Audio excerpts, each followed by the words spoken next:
کبھی کبھی زندگی کی سب سے خوبصورت کہانیاں بڑے طوفانوں سے نہیں بلکہ ایک پرسکون سی بارش سے شروع ہوتی ہیں۔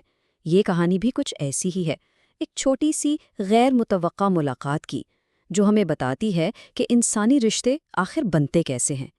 چلیں دیکھتے ہیں کہ اس کہانی میں خاص کیا ہے۔ ذرا سوچئے، ہے نا، کیسے ایک چھوٹی سی بھول، جیسے چھتری گھر پر رہ جانا، ایک بالکل نئی کہانی کی وجہ بن سکتی ہے۔ یہ کوئی بہت بڑی بات نہیں لگتی، لیکن شاید یہی وہ لمحہ تھا جہاں سے سب کچھ شروع ہونا تھا۔ آئیے دیکھتے ہیں یہ کہانی آگے کیسے بڑھتی ہے۔ تو کہانی کا پہلا حصہ ہے بارش میں ایک موقع۔ ہر کہانی ایک منظر سے شروع ہوتی ہے، اور یہاں منظر ایک ایسی ملاقات کا ہے جس کی کوئی امید نہیں تھی۔ تو منظر کچھ یوں ہے کہ ایان، جو ایک اسٹوڈنٹ ہے، لائبریری سے باہر نکلتا ہے اور دیکھتا ہے کہ تیز بارش شروع ہو گئی ہے، اور ظاہر ہے چھتری وہ بھول آیا ہے۔ یہ ایک بہت ہی عام سی جانی پہچانی صورتحال ہے نا؟ اور شاید یہی بات اس کہانی کو شروع سے ہی ہمارے دل کے قریب کر دیتی ہے۔ اور اب آتا ہے کہانی کا دوسرا حصہ، مشترکہ چھتری۔ یہیں پر کہانی ایک اہم موڑ لیتی ہے، اور وہ بھی ایک بہت ہی سادہ سی پیشکش کے ساتھ۔ صرف چند الفاظ ساتھ چلنا چاہیں گے؟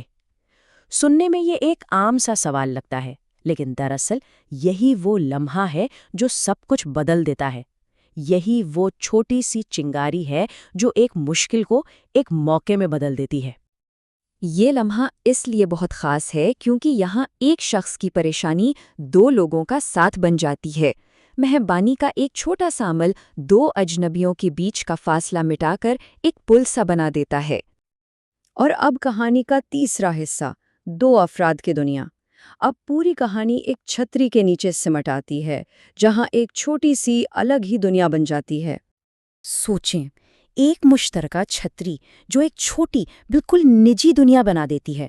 اس چھتری کے نیچے باہر کی دنیا کا شور اور افراتفری جیسے دھندلا سے جاتا ہے، اور پیچھے صرف دو لوگ اور ان کی گفتگو رہ جاتی ہے۔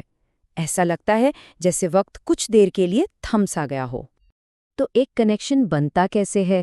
یہ ایک سادہ سے تعارف سے شروع ہوتا ہے، پھر مشترکہ تجربات پر ہنسی مذاق ہوتا ہے۔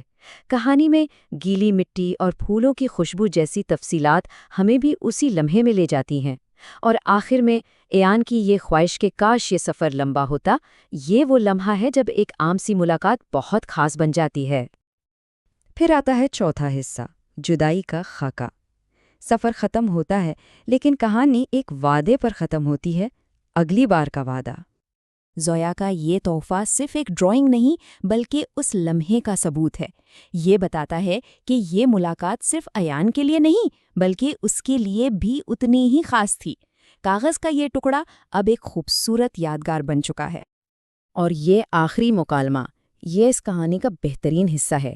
زویا کا وہ ہلکا پھلکا مذاق اور ایان کا وہ امید بھرا جواب، دونوں کی دلچسپی صاف ظاہر ہے۔ یہ ایک ایسا اختتام ہے جو اصل میں ایک نئی شروعات کا اشارہ دے رہا ہے۔ تو آخر میں اس پوری کہانی کا مطلب کیا ہے؟ اس کا مرکزی خیال کیا ہے؟ یہ صرف ایک ملاقات کی کہانی نہیں ہے، بلکہ اس سے کہیں زیادہ گہری بات ہے۔ اور شاید پوری کہانی کا نچوڑ اس ایک جملے میں ہے: محبت کا آغاز ہمیشہ آتش بازی اور دھماکوں سے نہیں ہوتا، کبھی کبھی یہ بارش کی پرسکون موسیقی سے ہوتا ہے۔